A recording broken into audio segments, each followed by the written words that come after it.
என்ன யோசிக்கிறீங்க? மாலைய போடுங்க.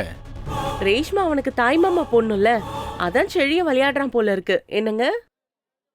ஆனா இப்ப விளையாடுறதுக்கெல்லாம் நேரம் இல்ல.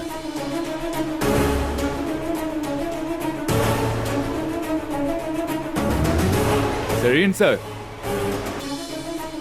கூச்சப்படாதீங்க, மாலையை போடுங்க.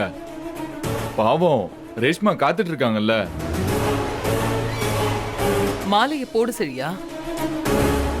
அவளை காக்க வச்சது போதும். நல்ல நேரம் முடியறதுக்குள்ள பத்திரிகை படிக்கணும். மாலைய போடுங்க.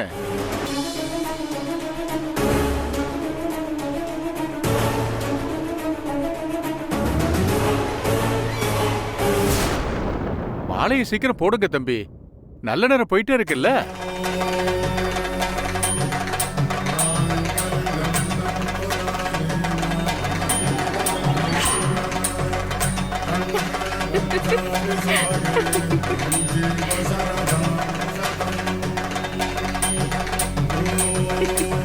தம்பி மாலையை போடுங்க.